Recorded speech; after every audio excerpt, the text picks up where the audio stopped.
कहां उम्मीद लगी थी कि नोटबंदी का असर रेपो रेट में कटौती के तौर पर दिखेगा, कहां उम्मीद थी कि आम लोगों को रिजर्व बैंक ऑफ इंडिया कम से कम चौथाई रेट कट के जरिए बड़ी राहत देगा, लेकिन हुआ ठीक इसके उल्टा। क्रेडिट पॉलिसी समीक्षा में रिजर्व बैंक ने रेपो रेट में कटौती से इनकार कर दिया। The MPC was of the view that given the reduction of the policy rate of 25 basis points in October, which cumulated to a reduction of 175 basis points since January 2015, a further reduction in the policy rate is not warranted at this juncture. दरअसल उम्मीद लगी थी कि नोटबंदी से बैंकों की तिजोरी में जो कैश भरा है उसकी बुनियाद पर आरबीआई रेपो रेट में कमी करेगा, लेकिन रिजर्व बैंक के गवर्नर उर्जित पटेल ने न सिर्फ रेट कटौती से इनकार कर चौंकाया, बल्कि जीडीपी का अनुमान भी घटा दिया। हालांकि रिजर्व बैंक के इस अनुमान पर वित्त मंत्री और इकोनॉमिक अफेयर्स सेक्रेटरी का कुछ और कहना है। Here are we being referred to as the fastest growing major economy in the world. 2 years we've been fastest. I have no doubt we'll continue to be so this year. Few years from now we hope to evolve from a developing emerging economy into a developed economy. We of course have our own developmental challenges. Growth of GDP, that is RBI's projection, they are projecting at about 7.1%, and in government, in the finance ministry, we are reviewing the situation, we are analyzing, and it's a bit early in the day to rush to any particular number. But one thing which the RBI projection brings out is that I think it counters the excessive negative outlook which is being projected with regard to GDP in various quarters.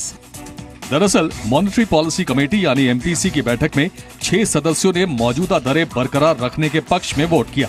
Repo rate 6.25% और CRR 4% पर बना रहेगा।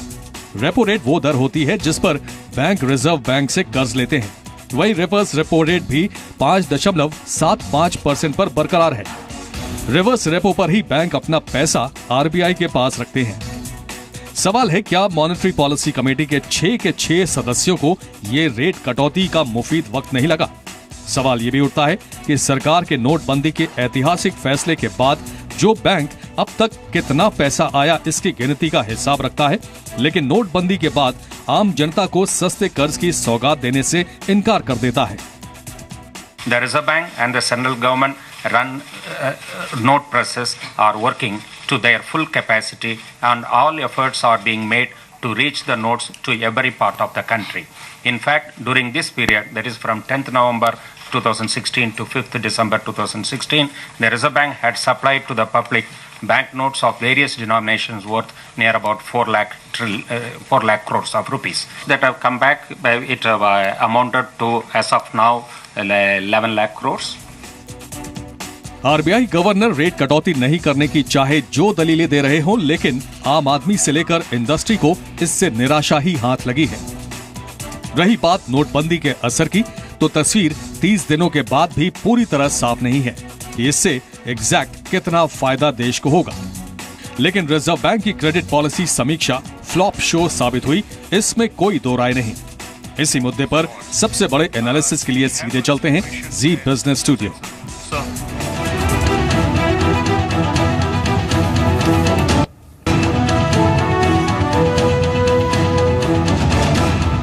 नमस्कार, मैं हूं गौरव अग्रवाल।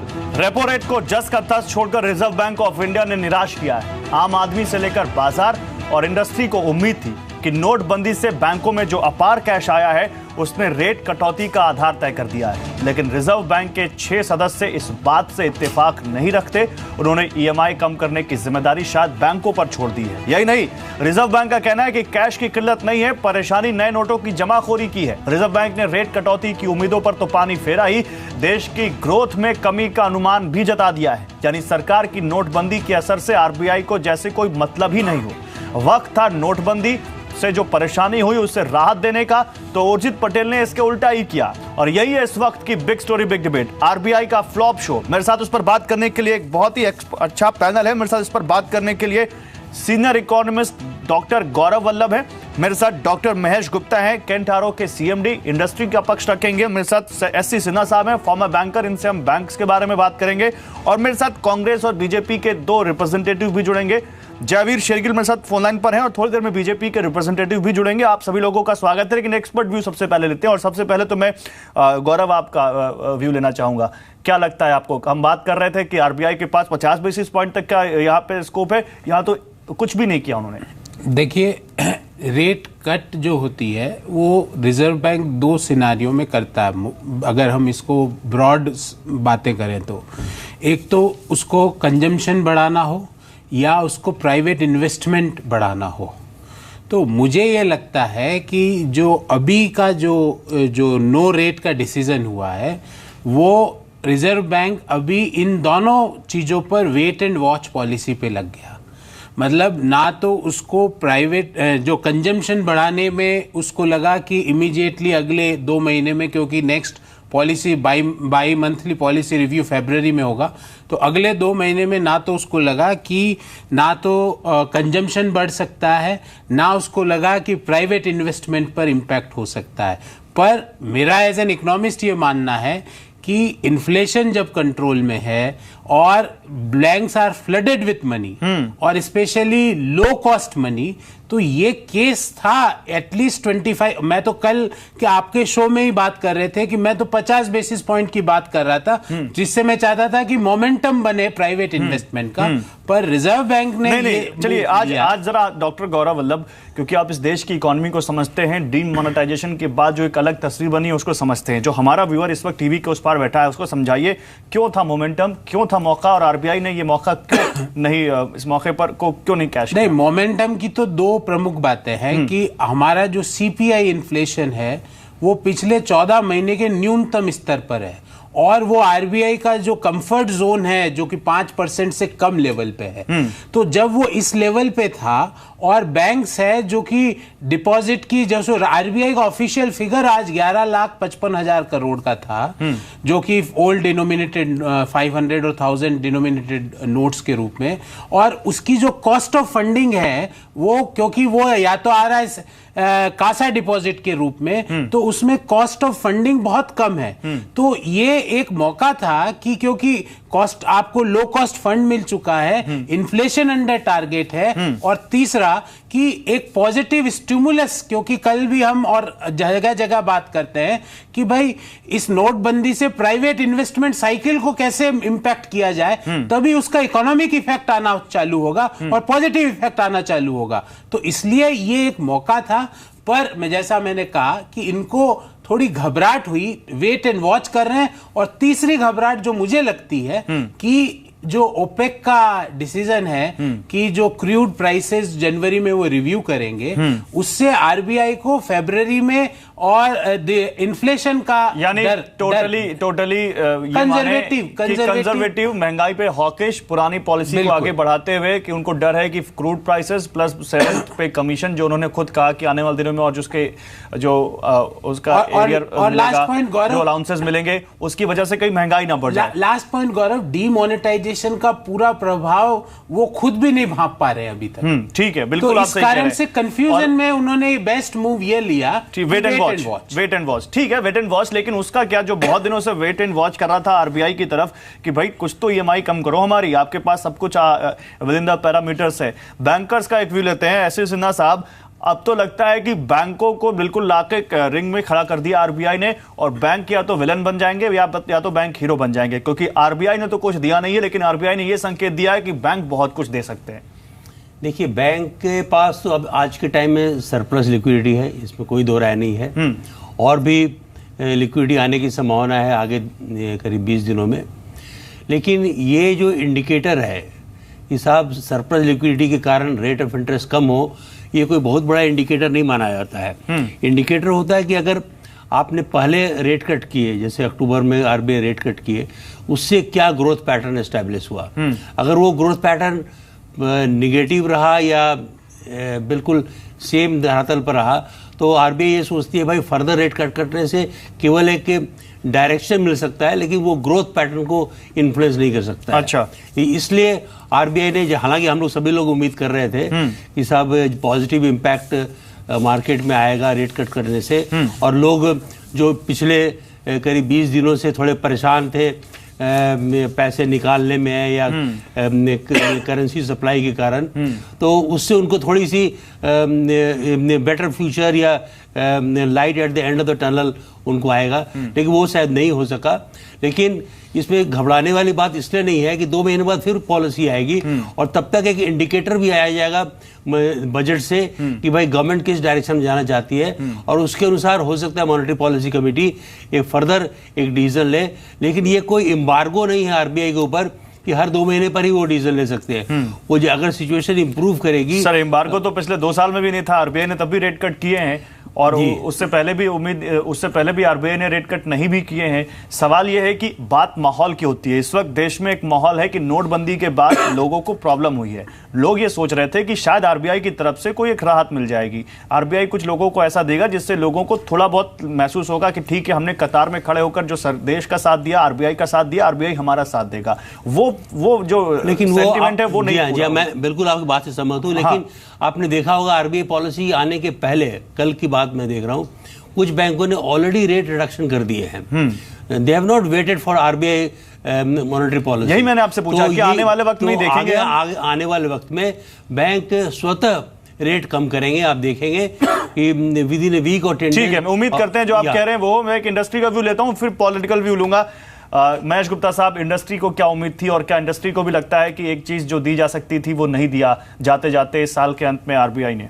बिल्कुल, industry को ये फ्लॉप शो बिल्कुल फ्लॉप लगता है, डिसअपॉइंटिंग लगता है। और मुझे तो रिजर्व बैंक ऑफ इंडिया की अपनी पॉलिसी कॉन्ट्राडिक्टरी दिखती है। एक तरफ से तो वो कहते हैं 7.6 से 7.1 जीडीपी हो जाएगा। बिल्कुल, उनको ये एनालाइज करना पड़ेगा ये क्यों हो रहा है। ये डिमांड कम हो रही है, इसकी वजह से जीडीपी ग्रोथ कम हो रही है। ये नहीं कि हमारी प्रोडक्शन कैपेसिटी नहीं है, हम लोग प्रोडक्शन कर सकते हैं, बट फैक्ट्री में प्रोडक्शन इसलिए नहीं हो रहा क्योंकि डिमांड कम हो गई है। और डिमांड कम हो गई तो डिमांड को बूस्ट करना है। डिमांड को बूस्ट कैसे करिएगा आप? डिमांड को बूस्ट जब भी करिएगा जब आप रेपो रेट कमती करिएगा, ताकि ईएमआईज कम हो, लोग कंजम्पशन बढ़ाएं अपना चीज को। आपका इन्फ्लेशन कंट्रोल में है, कंजम्पशन बढ़े, और कंजम्पशन के लिए आपको ये बेनिफिट देना चाहिए। एक तरफ आप ये कहते हैं जीडीपी 7.6 से 7.1 होगा, दूसरी तरफ आप कहते हैं कि हम रेट नहीं कमती करेंगे। ये तो मेरे को बड़ी कॉन्ट्राडिक्टरी पॉलिसी नजर है। बिल्कुल, और बिल्कुल ये डबल झटका टाइप लगता है कहीं ना कहीं। एक तो आप आरबीआई ने रेट कट नहीं किया, दूसरा जीडीपी ग्रोथ रेट का अनुमान घटा दिया। तो क्या ये माने सर कि आरबीआई कह रहा है कि आने वाले दिनों में इस देश की इकोनॉमी एक्टिविटी स्लो होगी, और आरबीआई क्योंकि फेड की पॉलिसी आने वाली है, फेड का एक बहुत बड़ा इवेंट है, उसके बाद डीमोनेटाइजेशन इन नोटबंदी का अभी पूरी तरह से कोई एनालिसिस किसी के पास नहीं है कि इसका क्या इंपैक्ट पड़ेगा, इसलिए आरबीआई किसी भी स्थिति से बचने के लिए अभी आरबीआई ने कुछ नहीं किया। नहीं, आरबीआई को करना चाहिए था, उन्होंने नहीं किया, ये एक नेगेटिव पॉइंट है उनका। सबको मालूम है कि 1 महीने से जब से डीमोनेटाइजेशन हुआ है, एक कंज्यूमर मार्केट से खत्म हो गया है। बिल्कुल, उसकी बाइंग पावर आज खत्म हो चुकी है, क्योंकि वो लाइन में लगा। उसके एक तो उसके पास टाइम नहीं है, उसका जो टाइम जा रहा है वो बैंकों की लाइन में लगने के लिए जा रहा है। दूसरा, उसके पास पैसा नहीं है, ट्रेडर के पास पैसा नहीं है।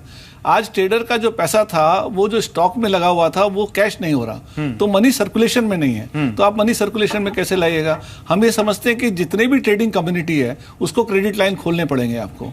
आप जब क्रेडिट लाइन खोलेंगे तो उसकी परचेजिंग पावर आएगी, और परचेजिंग पावर आएगी, इसी तरह से जितना भी रिटेल कंज्यूमर है उसकी परचेजिंग पावर आपको बढ़ानी पड़ेगी। ठीक है, मेरे साथ बीजेपी से जफर इस्लाम जुड़ चुके हैं और जावेद शेखिल ऑलरेडी मेरे साथ जुड़े हुए हैं फोन लाइन पर, थोड़ी देर में लाइव होंगे हमारे साथ। लेकिन जफर, आपके पास आता हूं पहले।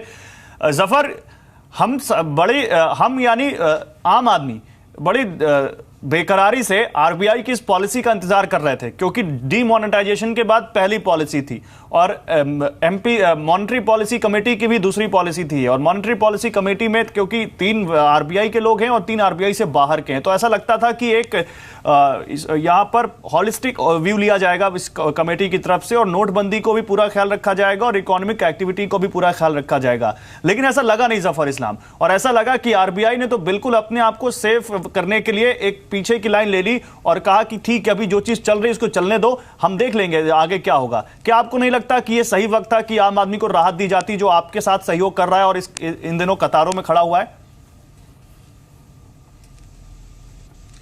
देखिए गौरव जी, आप यही देख लिए कि एक डिवाइडेड ओपिनियन बाहर में है, लेकिन अगर एमपीसी की जहां तक बात करें, यूनानिमस डिसीजन था कि इस वक्त रेट में कट करना सही नहीं होगा। उसके 2-3 मुख्य कारण है। पहला कारण तो देखिए, जो अभी डीमोनेटाइजेशन का पूरा इम्पैक्ट जो है किस तरह से रहेगा, वो पैनआउट नहीं होगा 30 तारीख तक रुकने में, उसमें ही उसके बाद दिखेगा। दूसरी बात जो है कि जो पहले जो रेट कट हुए हैं उसका पूरा जो बेनिफिट्स अभी तक जो कंज्यूमर तक पहुंचा नहीं है, एंड यूजर तक जो एंड पर्सन जो है, जिसको बेनिफिशियरी जो है, उसको अभी तक पहुंचा नहीं। और तीसरी बड़ी बात जो है सर नहीं पहुंचा, इसके लिए कौन जिम्मेदार है? इन्फ्लेशन पे भी देखिए, क्या इसके लिए आम आदमी जिम्मेदार है? सर इसके लिए कौन जिम्मेदार? नहीं सर, पहले आप बताइए कौन जिम्मेदार है इसके लिए। अगर हम तो लगातार पूछ रहे हैं कि आप, मैं बताता हूं, एक मिनट आ रहा हूं, जनवरी 2015 से गौरव जी मैं आ रहा हूं, पहले आप पूरी मेरी बात। रेट कट हुआ है सर, उसके बावजूद इतना किसी भी बैंक ने, चाहे वो पीएसयू बैंक हो चाहे प्राइवेट बैंक हो, किसी ने भी आपने कस्टमर तक नहीं ट्रांजिट किया है। बताइए क्यों नहीं पहुंचा? मैं आ रहा हूं, पहले पूरी मैं 3 बातें रख लूं। तीसरी बड़ी इंपॉर्टेंट बात है कि आप अगर देखिए ग्लोबल सिनेरियो में देखिए, सिर्फ लोकल सिनेरियो से नहीं होता है, और ये इमोशंस की बात जो कर रहे हैं, इमोशन से नहीं होता है। ग्लोबल सिनेरियो जो ये है कि फेड का जो रेट हाइक की बातें आ रही है, वहां डिमांड वहां ज्यादा बढ़ गया है। तो अगर आप देखिए जो गैप होता है between local rate and global rate में, अगर इसमें बड़ा नहीं होगा तो अगर फुल्ली हेज बेसिस पे इंडिया में कोई इन्वेस्ट नहीं करेगा, इसलिए कि उसको लॉस होगा।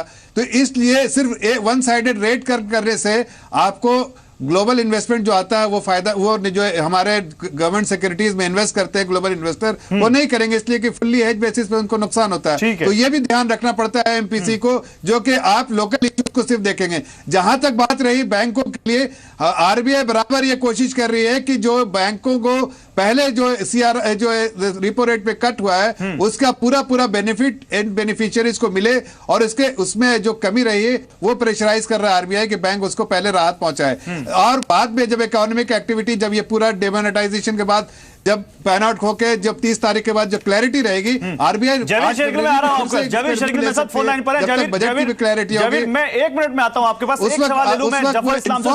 जफर इस्लाम सुनिए, जफर इस्लाम, उस दिन जब संसद में खड़े होकर मनमोहन सिंह ने कहा कि इस देश की जीडीपी ग्रोथ 2% कम हो जाएगी, तो आपने और सरकार ने एक सुर में नकार दिया, ऐसा कुछ नहीं होगा। आज आरबीआई ने भी कह दिया FY17 का जीडीपी ग्रोथ 7.6 से 7.1 होने वाला है। एक तो आपने लोन कम नहीं किया, क्रेडिट ग्रोथ बढ़ाने की कोशिश नहीं की, और जीडीपी ग्रोथ को अनुमान भी आपने कम कर दिया। डोंट यू थिंक कि इसका एक इंपैक्ट होगा आपकी इकोनॉमी पर? नहीं, देखिए गौरव जी, मैं आपको बड़ी तफसील से बोलता हूं। पहली बात कि जो आप अगर देखिए, पिछले बहुत सारे इकोनॉमिस्ट को मैंने सुना, बहुत इकोनॉमिस्ट की बातें पढ़ी, और मनमोहन सिंह जी को भी विद ड्यू रिस्पेक्ट उनको भी सुना। वो इस वक्त एज इकोनॉमिस्ट नहीं बल्कि एक कांग्रेस के मेंबर ऑफ पार्लियामेंट की तरह बात कर रहे थे। सुनिए, आप अगर देखें तो इतना लोगों के बीच में गैप नहीं हुआ। कोई बोलता है, कल मैं एक इकोनॉमिस्ट के साथ था, नोटेड इकोनॉमिस्ट 4% जीडीपी कम हो जाएगा, कोई बोलता है 0.8%, लेकिन आरबीआई की अथॉरिटी है, बिकॉज वो सारे व्यू पॉइंट, ठीक है। जफर कुछ तकनीकी प्रॉब्लम है, टेक्निकल प्रॉब्लम है। मैं आपके पास आता हूं, कुछ टेक्निकल प्रॉब्लम आ रही है, मैं आता हूं आपके पास। जयवीर आपके पास आऊंगा। जयवीर, जहां तक जफर से अभी तक हमारी बात हुई, वो कह रहे हैं कि आरबीआई पूरी कोशिश कर रहा है कि लोगों तक फायदा पहुंचे। क्या आपको लगता है कि आरबीआई या सेंट्रल बैंक जो इस देश का, या सरकार की तरफ से वो कोशिश दिख रही है? देखिए, वो 3 पहलू हैं गौरव जी इस पूरे मसले के। पहला, जैसा कि आपने शो की शुरुआत की कि जनता में आशा थी, वो आशा किसने पैदा की। दूसरी, क्या आरबीआई को क्या निर्णय लेना चाहिए था। और तीसरा, जब रेट नहीं कम हुआ तो क्या बैंक अपनी मुट्ठी खोलेगा, नहीं खोलता तो क्यों, और खोले भी तो क्यों। सबसे पहले गौरव जी, आपके दर्शकों को पता होना चाहिए, ये जनता में आशा माननीय प्रधानमंत्री ने पैदा की। 22 नवंबर को आगरा में मंच पे खड़े होकर बोला कि अब इस नोटबंदी के बाद बैंकों में बहुत पैसा आएगा, आ गया है, बैंक अपनी तिजोरियों में थोड़ी रखेंगे, ये सब पैसा लोन के तौर में आप सब में बटेगा। तो एक जनता, एक बाजार और एक व्यापारी, और छोटे स्तर पे या बड़े स्तर पे एक आशा हो गई थी कि आज रेपो रेट कम होंगे। अब आपके दर्शकों को कोई, मुझे लगता है रेपो रेट का महत्व क्या है कि बैंक कम रेट पे लोन देंगे। तो आशा प्रधानमंत्री ने पैदा की थी, और आज उनको जवाब देना पड़ेगा वो क्यों नहीं हुआ। अब दूसरा कि अब जफर जी की बात मैं बहुत ध्यान से सुन रहा था। आरबीआई का फैसला जीता जागता सबूत है कि नोटबंदी की स्कीम से हमारी आर्थिक स्थिति पे चोट पहुंची है और फायदा नहीं हुआ, और उसके 2-3 कारण हैं।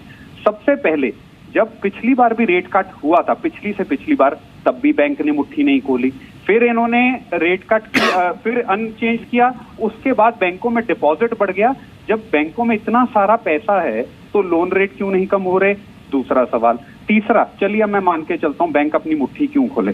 पहले देखिए आरबीआई ने क्या बयान किया है। आरबीआई ने कहा है आपकी ग्रोथ 7.6% से 7.1% पे आ जाएगी। तो कौन सा बैंक जनता को लोन देगा? बैंक कहेगा ये तो खुद ही ग्रोथ रेट कम कह रहे हैं, तो जनता मेरा लोन कैसे वापस चुकाएगी जब यहाँ पे हो गई। दूसरा, एनपीए 1,24,000 करोड़ पे खड़ा है, सुप्रीम कोर्ट में याचिका पड़ी हुई है। बैंक कहेगा ग्रोथ रेट तो खुद आरबीआई कम कर रही है, मैं याचिका सुप्रीम कोर्ट में जवाबदेही दे रहा हूँ, जनता मेरा पैसा वापस नहीं करेगी, 1,24,000 करोड़ और हो जाएगा और सरकार राइट ऑफ करती रहेगी। तीसरा, नोटबंदी से रियल एस्टेट की प्राइसेस गिरेगी पक्का, जो कोलैटरल जो हम देते हैं, गिरवी रखते हैं बैंकों के पास, उसके दाम और गिर जाएंगे, तो उनका अपना रेट कम हो जाएगा। और आज लॉन्ग टर्म शॉर्ट टर्म की हम गौरव जी क्या कर रहे हैं? वास्तविकता ये है कि मैं पंजाब से हूँ, पूरे उत्तरी भारत में पिछले 2.5 साल से 24,000 फैक्ट्रियां बंद हो गई हैं। इस सरकार ने आज जफर इस्लाम जुड़ चुके हैं इस बीच हमारे साथ। जवीर, आपकी इन बातों का जवाब ले लेते हैं उनसे। एक आखिरी बात, पूरी कीजिए, बिल्कुल पूरी कीजिए। इस सरकार ने नोटबंदी से हमें बैसाखियों पे ले आए थे, आज वो बैसाखियां भी छीन ली। अब इकोनॉमिस्ट मेरे इससे पहले बोल रहे थे, उनका तजुर्बा ज्यादा है, पर मैं पूछना चाहूंगा, अगर लोन नहीं होंगे मैन्युफैक्चरिंग कैसे शुरू होगी? वो पैसा बाजार में कैसे साइकिल वापस आएगा? इंडस्ट्री तो बिल्कुल कह रही है फ्लॉप शो है। इंडस्ट्री तो कह रही है कि आपने रेट कट नहीं किया, आपने जीडीपी ग्रोथ अनुमान घटा दिया, ये तो बिल्कुल फ्लॉप शो है। जफर इस्लाम, आप जुमला दे रही हैं बाजी, सॉरी 2 सेकंड में खत्म करूंगा। भारतीय जनता पार्टी ने मंच पे खड़े होकर जुमला दिया था, जनता का कब फायदा होगा? तो आज जनता पूछ रही है, आपने 50 साल का जुमला दिया, 50 दिन का, सॉरी, अब आप 100 दिन का देंगे, व्यापार बंद हो रहा है। जफर इस्लाम जवाब दीजिए। जफर इस्लाम, और बहुत सीरियस क्वेश्चन है जफर इस्लाम। एक सेंटिमेंट हर्ट हुआ है लोगों का, वो चाह रहे थे कि नोटबंदी की तरह से नोटबंदी के साथ सब दिखे, सबने कहा कि प्रॉब्लम है, हम सरकार के साथ खड़े हैं। हमने भी दिखाया कि लोग सरकार के साथ खड़े हैं, लेकिन हमने ये भी दिखाया कि कैसे एक्सपर्ट्स भी और कैसे आम लोग भी उम्मीद कर रहे थे। 25 बेसिस पॉइंट तो ऑलरेडी फैक्टर इन था, लोग तो 50 बेसिस पॉइंट तक उम्मीद कर रहे थे। जफर इस्लाम, आपको लगता नहीं कि एक राहत दी जा सकती थी? देखिए गौरव जी, जो आप बात कर रहे हैं वो ज्यादा इमोशन है उसमें, एक्सपेक्टेशंस है, फैक्ट से हटके है। मैंने कहा कि अगर ऐसा होता तो अगर एमपीसी में भी डिवाइडेड ओपिनियन होती, लेकिन एमपीसी जो आरबीआई की जो कमिटी जो है वो उसने बिल्कुल यूनानिमसली ये डिसीजन लिया कि इस वक्त शायद ये अभी जो प्रोसेस डिमोनेटाइजेशन का चल रहा है उस वक्त तक ऐसा इन्फॉर्म्ड व्यू नहीं लिया जा सकता है जो कि बाकी लोग डिमांड कर रहे हैं। जब 8 फरवरी को डिमोनेटाइजेशन का प्रोसेस का की क्लैरिटी होगी, जब तक बजट भी आ चुका होगा बजट के, तो उस वक्त बहुत इन्फॉर्म्ड व्यू में डिसीजन लिया जाएगा और हो सकता है जो आपके एक्सपेक्टेशन है 25 बेसिस या 50 बेसिस पॉइंट उस वक्त हो जाएगा। इस वक्त दूसरी बात जो है इन्फ्लेशन का भी आप देखिए, उन्होंने इन्फ्लेशन के बारे में भी कहा कि जो क्रूड प्राइसेस जो है वो बढ़ रहे हैं, शॉर्ट टर्म में जो फूड प्राइसेस है उस पर भी इंपैक्ट आया है, थोड़ा इन्फ्लेशनरी रहा है, तो जो उनका टारगेटेड है 5% जो इन्फ्लेशन रेट उसमें शायद वो अचीव कर ले, लेकिन अपवर्ड बायस है उसमें थोड़ी सी। तो इस बारे में अगर देखते हुए जो इन्फॉर्म डिसीजन ये था कि इस बार वेट एंड वॉच करते हैं, क्योंकि अभी ये प्रोसेस 30 दिसंबर को खत्म होगा, 1 महीने में उसके पूरे जो इम्पैक्ट पता चलेंगे और बहुत इन्फॉर्म्ड व्यू जो है वो 8 फरवरी को लिया जा सकता है। और अगर इस बीच में भी अगर ऐसे जरूरत हुई और इस वक्त जो बैंकों को कहेंगे, जैसा एक आपके पैनलिस्ट ने कहा कि बैंक ने ऑलरेडी इन एंटिसिपेशन या जो पुराने जो रेट कट हुए उसको देखते हुए ऑलरेडी रेट में थोड़ी कमी की है उन्होंने कल, तो बैंक अपनी मुट्ठी खोलेगा और इसको राहत जो थोड़ी बहुत देनी है जो एंड यूजर बेनिफिशियरी को मिलेगा। लेकिन जहां तक आरबीआई का सवाल है उसको आप देखिए कि अगर उसको सिर्फ नेशनल लोकल इश्यूज के साथ साथ इंटरनेशनल इश्यू भी देखने होते हैं, और ये जो हमारे प्रधानमंत्री ने कहा है मन से वो बिल्कुल सच्चाई है। जो लिक्विडिटी है बैंक में उसको कोई दो राय नहीं, लिक्विडिटी बैंक में है। एक सवाल और है जफर इस्लाम, ठीक है जफर इस्लाम सुनिए, ठीक है आपके अपने तर्क है, इन तर्कों पर मैं रिएक्शन लूंगा अपने एक्सपर्ट पैनल से, लेकिन एक सवाल और है और वो नोटबंदी से जुड़ा हुआ है, क्योंकि नोटबंदी के बाद पहली पॉलिसी थी, इसलिए नोटबंदी को भी इग्नोर नहीं कर सकते। 14 से 14.5 लाख करोड़ के बीच में आपने कहा था कि 500 और 1000 के डिनोमिनेशन के नोट्स की वैल्यू है 14.5 लाख करोड़ करीब इस देश में, और ये उम्मीद जताई जा रही थी सरकार की तरफ से कि करीब करीब 11 लाख करोड़ 80% तक वापस आ जाएगा। सर, आज आरबीआई ने अपनी प्रेस कॉन्फ्रेंस में कहा है कि 11.5 लाख करोड़ रुपए अभी वापस आ चुका है और 3 हफ्ते से ज्यादा का वक्त बाकी है अंतिम तारीख की, जिसमें आप 500 और 1000 के नोट जमा कर सकते हैं सब बैंकों में। मेरा भी एक सवाल है। मैं आ रहा हूं, तो आपको क्या लगता है कि कहीं अनुमान नहीं लगा पाए आप, कहीं आप अंदाजा नहीं लगा पाए, क्योंकि ये कहा जा रहा था कि सरकार जो बची हुई रकम है उसका पब्लिक वेलफेयर में इस्तेमाल कर सकती है, कैपिटल एक्सपेंडिचर में इस्तेमाल कर सकती है सरकार उस बचे हुए पैसे को, लेकिन लगता तो नहीं कि जो आपका अनुमान था लगता है कि आपके अनुमान से आगे चीज निकल गई।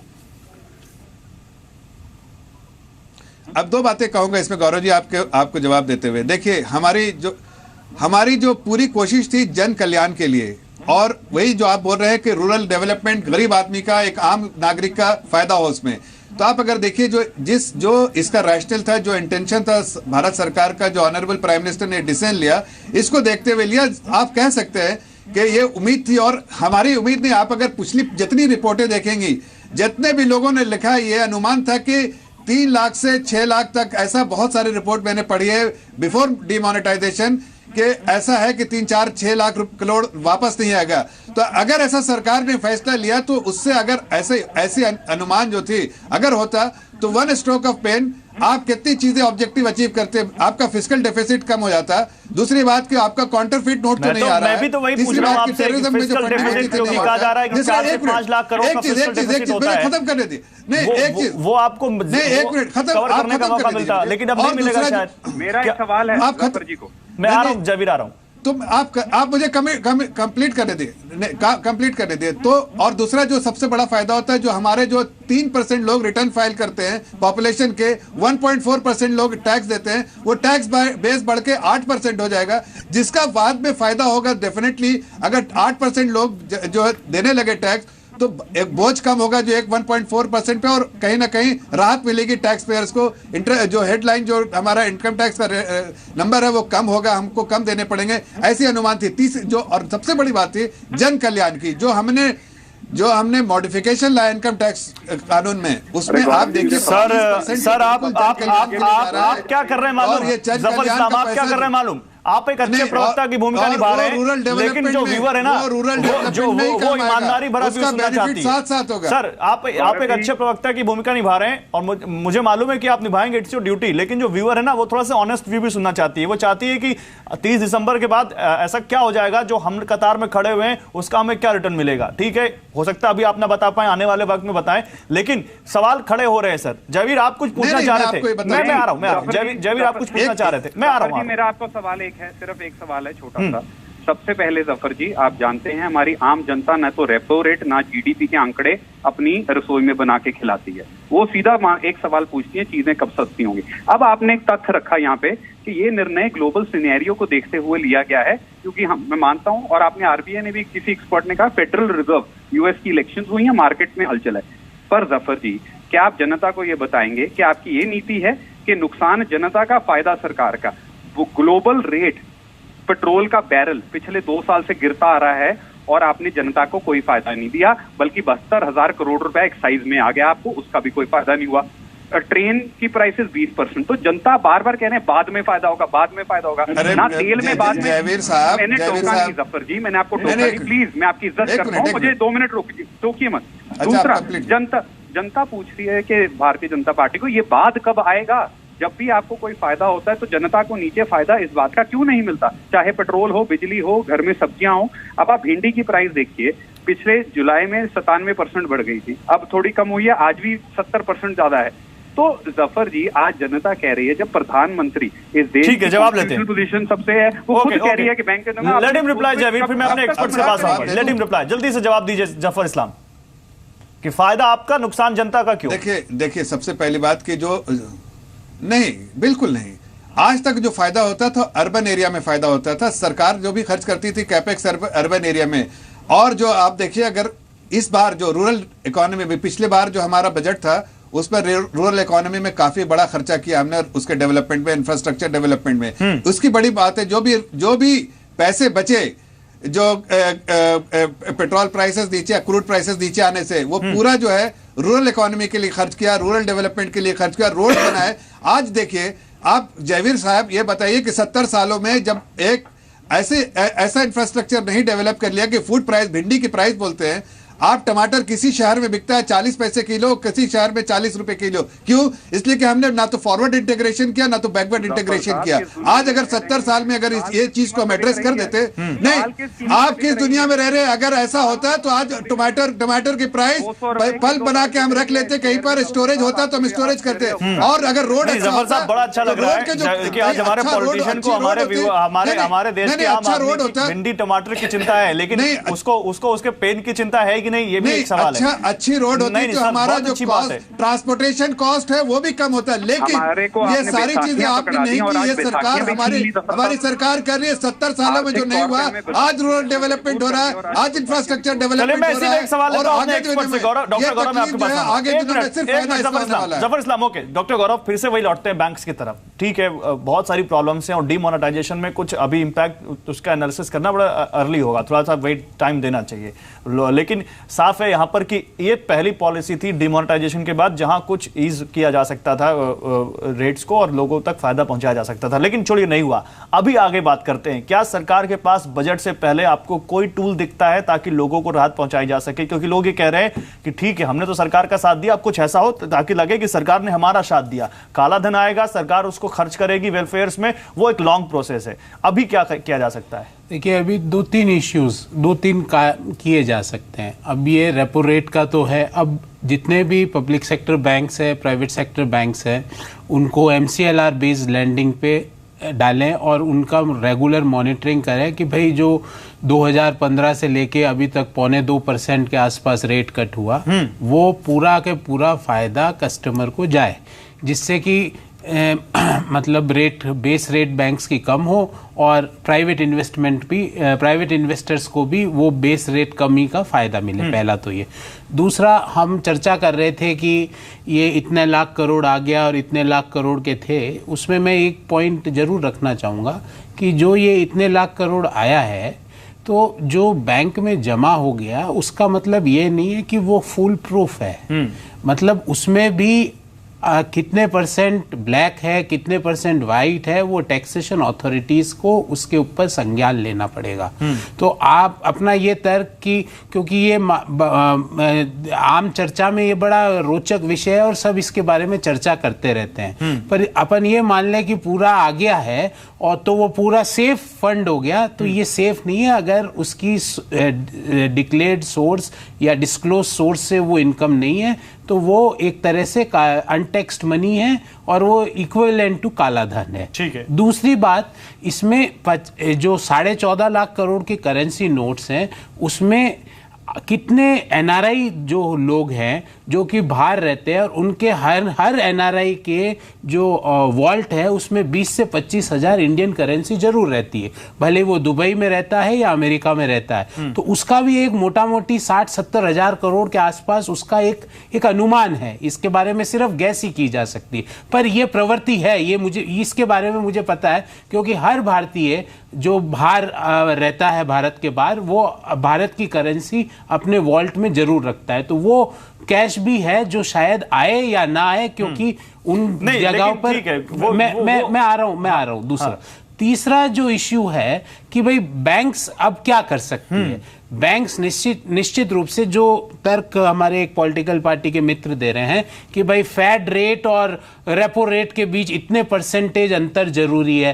फेड रेट तो 0% भी रही है और रेपो रेट उस समय 7.5% भी रही है। अब फेड आगे बढ़ रहा है, तो जरूरी नहीं है, ये कोई ग्लोबल इकोनॉमिक नॉर्म्स नहीं है कि इतना जरूरी है। क्योंकि वो जो तर्क दे रहे हैं वो कह रहे हैं कि जो फॉरेन इन्वेस्टर्स है जो भारत के फिक्स्ड इनकम सिक्योरिटी में इन्वेस्ट कर रहे हैं, अगर ये रेपो रेट कम हो जाएगी तो उनका हमारे बॉन्ड मार्केट में इंटरेस्ट कम हो जाएगा, क्योंकि रेपो रेट कम होगी तो बॉन्ड मार्केट में की रेट भी कम हो जाएगी, अपने निम्नतम स्तर पे जाएगी, तो उनका यहाँ पे इन्वेस्टमेंट का रोचकता जिसको हम कहते हैं, मतलब उनकी अट्रैक्टिवनेस हमारे यहाँ कम हो जाएगी। पर हमें उस इन्वेस्टमेंट से डायरेक्ट एम्प्लॉयमेंट तो मिलता नहीं है, वो हमारी कैपिटल फॉर्मेशन तो होती नहीं है, वो तो पार्क कर रहे हैं अपने फंड्स नहीं। और ग्रोथ की हम बात कर रहे हैं, अब पहले से ही आरोप लगते रहे जफर इस्लाम कि आपकी सरकार में ग्रोथ तो है लेकिन जॉबलेस ग्रोथ है। आज जब आप जीडीपी ग्रोथ का अनुमान घटा रहे हैं तब तक जॉब्स और जाएंगी, इस बारे में भी सोचा होगा आप लोगों ने। मैं एक इंडस्ट्री व्यू लूंगा इस पर। महेश गुप्ता साहब जी, इस वक्त सबसे बड़ी जरूरत यह है कि इंडस्ट्री को पैसा मिले, कंज्यूमर को पैसा मिले। कंज्यूमर का जो खुद पैसा था वो बैंक ने ले लिया, उतना पैसा बैंक कंज्यूमर को वापस नहीं कर रहे, तो इंडस्ट्री इस वक्त बहुत तकलीफ में है। एक बात थी इंटरेस्ट रेट कम करने की, चलिए इंटरेस्ट रेट नहीं कम किया, वो तो डिसीजन अब हो गया, बट जरूरी ये है कि क्रेडिट लाइंस खुलने चाहिए। लोगों के पैसे, जो लीगल पैसे लोगों के हैं, वो लोगों को वापस मिलने चाहिए। जितनी जल्दी मिले उतने अच्छा है। सिर्फ 4 लाख करोड़ वापस किया है आपने, 11 लाख करोड़ लिया है। अरे भाई साहब, आप 11 नहीं कर सकते तो कम से कम 8-9 तो वापस करिए।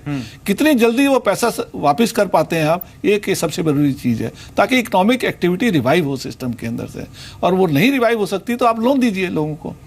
बैंकों के पास फ्लश फ्री फंड है, आपको जो परसेंटेज में लोन देना है आप अप्रूवल करिए। आज किसी बैंक के पास टाइम ही नहीं है किसी की लोन अप्रूवल को सैंक्शन करने के लिए। वो लोग तो लगे हुए हैं अपने सिर्फ नोटों को अदला बदली करने में लगे हुए हैं। अगर बैंक वालों की जो लीगल जो दूसरी ब्रांचेज हैं उनको फंक्शनल होना चाहिए और पैसा बाजार में आना चाहिए। हाँ, और एक और बात है सिन्हा साहब, मैं आपसे इस पर लूंगा रिएक्शन, उसके बाद जफर आपके पास आऊंगा। आज रिजर्व बैंक की तरफ से यह भी कहा गया है कि हमारे पास कैश की कोई कमी नहीं है, हमारी प्रिंटिंग प्रेस पूरी कैपेसिटी पर काम कर रही है और दिन रात नोट छापे जा रहे हैं। 4 लाख करोड़ की करेंसी हमने मार्केट में जारी की है, लेकिन उसके बावजूद सर्कुलेशन में नई करेंसी नहीं आ रही है क्योंकि लोग होल्ड कर रहे हैं। सीधे उन लोगों पर आरोप लगा दिया गया कि लोग पैसा सर्कुलेशन में नहीं ला रहे हैं। क्या वाकई आपको ऐसा लगता है? देखिए, जो मनी सप्लाई हो रही है अभी बैंकों में, ज़्यादातर जो हमारी एक्सपीरियंस है, जो हमने देखा है, ये छोटे नोट आ रहे हैं, मतलब 100 रुपये के आ रहे हैं या 50 के आ रहे हैं। बड़े नोट जो हैं 500 के नोट जो जनरली मार्केट में चलते हैं, उसकी सप्लाई उतनी तेज़ी से नहीं है जितनी हमारे 100 ईयर की नोट्स की है। और 2000 के नोट भी मार्केट में आए हैं, लेकिन उसकी एक्सेप्टेबिलिटी जो है छोटे कार्यों के लिए नहीं ना के बराबर है, वो छोटे कार्यों के लिए नहीं हो रही है। हाँ। तो ये एक दिक्कतें हैं। और जहाँ तक सप्लाई की बात है, हमें उम्मीद है कि आगे आने वाले समय में सप्लाई काफी बढ़ेगी। आज भी मैंने बैंकर से बात की है, उनका कहना है कि भाई सप्लाई इस वीक से इम्प्रूव की है, फर्दर और इम्प्रूव होने की बात है।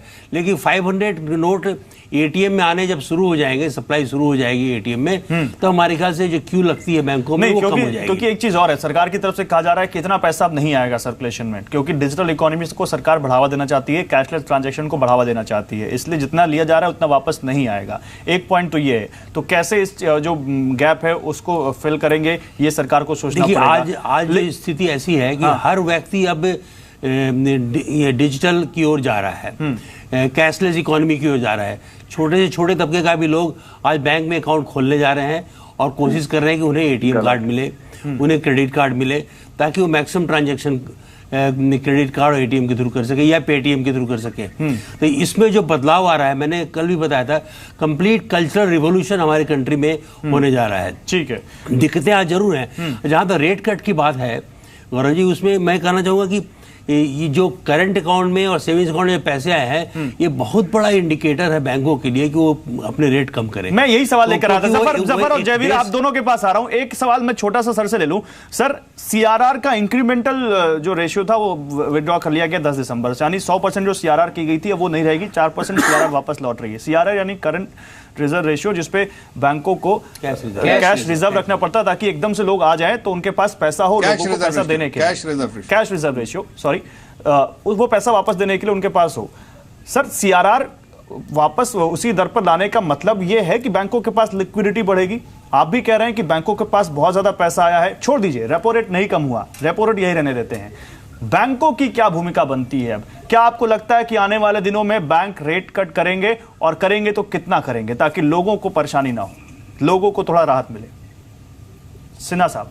या नहीं, आगे वाले समूह में आप देखेंगे, जैसे मैंने बताया कल भी कुछ बैंकों ने अपने रेट कम किए हैं और बेस रेट जो प्राइम लेंडिंग रेट बोला जाता है वो बहुत सारे फैक्टर्स को लेकर के डिसाइड किया जाता है। उसमें सबसे बड़ा फैक्टर कॉस्ट ऑफ फंड है और कॉस्ट ऑफ फंड हमारे कम हो रहे हैं इसलिए कि हमारी कासा डिपॉजिट काफी बड़ी है ये डिमोनेटाइजेशन के कारण।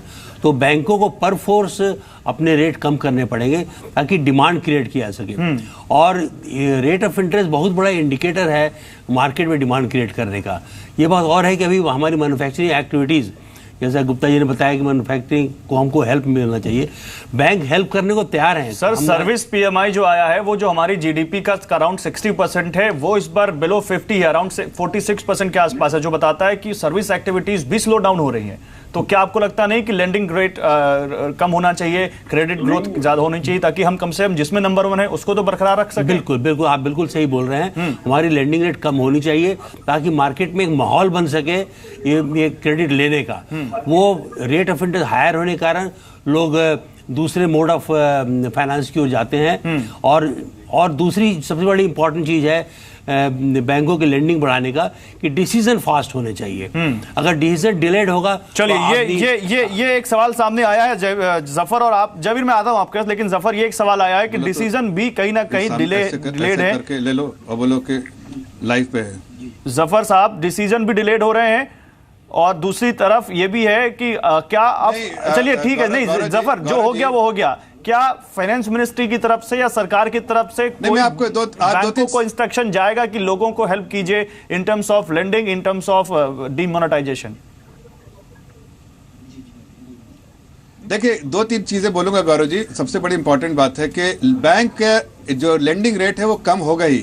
उसका मुख्य कारण ये है कि लिक्विडिटी है। जैसा अभी आपके एक बैंकर ने कहा था, कासा अकाउंट मतलब current account and saving account में पैसा बहुत आया है, तो करंट अकाउंट में 0 इंटरेस्ट देना पड़ता है और सेविंग अकाउंट में जो है 4% देना पड़ता है। तो आपका जो कॉस्ट ऑफ फंड है बहुत कम, weighted average cost of fund बहुत कम हो गया। दूसरी बात कि एडमिनिस्ट्रेटिव कॉस्ट भी धीरे धीरे, अगर आप उसका एडमिनिस्ट्रेटिव कॉस्ट जोड़ ले तो आपका वो पूरा total cost, landed cost of fund हो गया।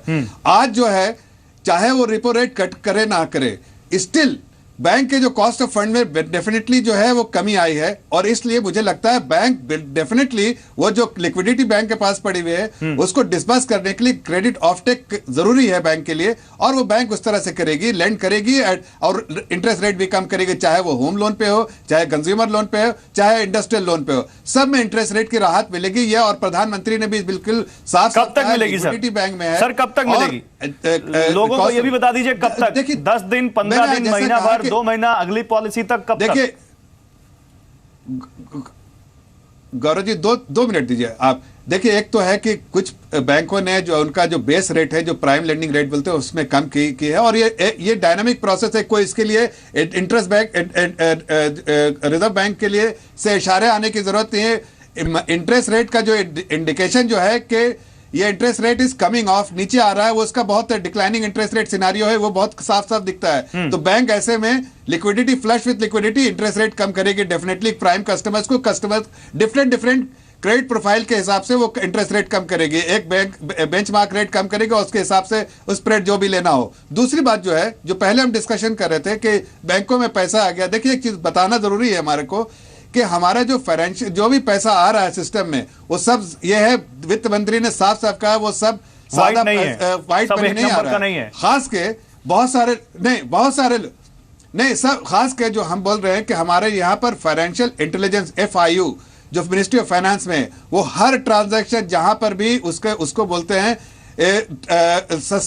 सस्पिशियस ट्रांजैक्शन रिपोर्ट STR, वो हर दिन जनरेट होता है। और ऐसे ट्रांजैक्शन जहां लगता है सस्पिशन के डिफरेंट अकाउंट्स में आए और वहां से RTGS के एक बेनिफिशियरी के पास चले गए, ऐसे बहुत सारे जो एक्टिविटी हुई है FIO में दर्ज हो गए हैं ऑलरेडी। और इनकम टैक्स उन लोगों पर जरूर कार्रवाई करेगी, और जो बड़ी अमाउंट में हमको टैक्स बचे मिलेगा, सरकार का फायदा होगा और टैक्स बेस बढ़ेगा। आगे आने वाले दिनों में सिर्फ बेनिफिट है। शॉर्ट टर्म में जो आपको जो भी तकलीफें आ रही हैं उसको आप समझने की कोशिश कीजिए कि तो कोई फिर भी ऐसे इनिशिएटिव होगी तो फिर उसमें शॉर्ट टर्म में तकलीफ आएगी, लेकिन लॉन्ग टर्म में इंटरेस्ट रेट भी कम होगा, इंडस्ट्री में भी लेंडिंग होगा कम इंटरेस्ट रेट पे, ईएमआई भी कम होगा लोगों को, और चीजें भी सस्ती होंगी और रूरल इकोनॉमी बढ़ेगी। जयवीर शेरगिल मेरे साथ है, जयवीर शेरगिल मेरे साथ है, तो जयवीर एक चीज साफ निकल कर आ रही है सामने, एक मिनट सर, जयवीर एक चीज साफ निकल कर आ रही है सामने, सरकार का कहना है कि सब कुछ अच्छा होगा, बस कुछ दिन रुक जाइए, और विपक्ष यही मानने को तैयार नहीं है, ना सड़क पर,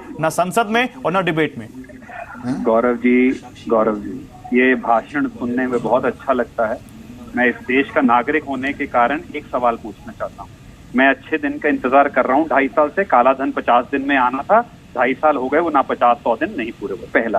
दूसरा, अब मैं जफर जी से एक सवाल पूछता हूँ। आप मुझे जफर जी ये बताइए, जिम्मेदारी से बोल रहा हूँ, एक HDFC का चेक 24,000 रुपए का पिछले 2.5 हफ्ते से अपनी जेब में लेके घूम रहा हूँ। रोज HDFC से मेल आ जाती है कैश शॉर्टेज। मैं कैपिटल ऑफ इंडिया में रह रहा हूँ, डिफेंस कॉलोनी में, वहां है ये हाल है, तो बाकी देश में क्या हाल होगा, पहला। दूसरा, अब आप बहुत बड़े बड़े तर्क दे रहे हैं, बहुत फायदा होगा। MSME, medium scale medium industry, इस देश में 4.5 लाख करोड़ हैं, जो 11 लाख करोड़ लोगों को रोजगार देती है, और इस देश के मैन्युफैक्चरिंग सेक्टर में 45% का हिस्सा रखती है। 60% प्राइवेट नौकरियां SME सेक्टर से आती हैं सर। अब सुनिए मेरी बात। इस निर्णय से, नोटबंदी के निर्णय से उनको इस प्रकार लाचार कर दिया गया है। आज सरकार को ये चाहिए था कि उनके जख्मों पे मरहम लगाएं। जो आपने 80% से ऊपर करेंसी खींच ली है, उसकी मरहम लगाने के लिए आप उनको लोन में रियायत दें, ताकि वो फैक्ट्रियों से ताले खुले। आप शॉर्ट टर्म लॉन्ग टर्म भूलिए। अगर आज आप मुझको इतना लाचार कर देंगे, मेरी रीढ़ की हड्डी ही तोड़ देंगे, तो लॉन्ग टर्म में मैं कैसे खड़ा हूंगा?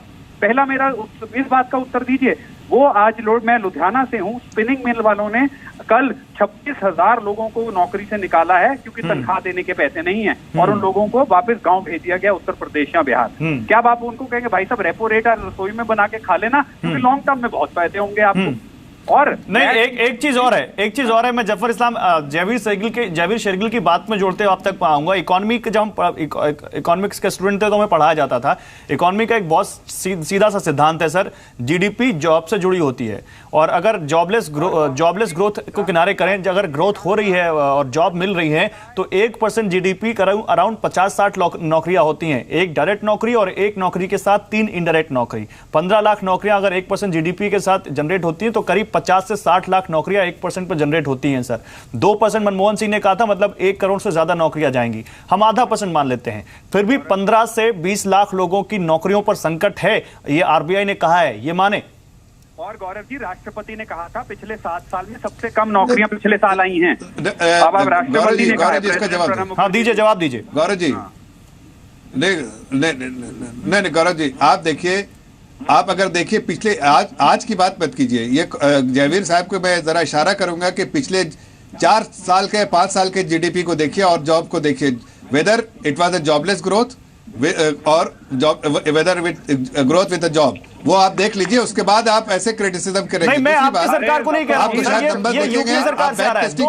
2013 से 2014 तो आपको समझ में आ जाएगा। आपकी सरकार से मैं तो उनको भी कटघरे में खड़ा कर रहा हूं। आप में सरकार मतलब जो इस 3-4 सालों से ये ट्रेंड दिख रहा है, केवल आपकी सरकार में नहीं है।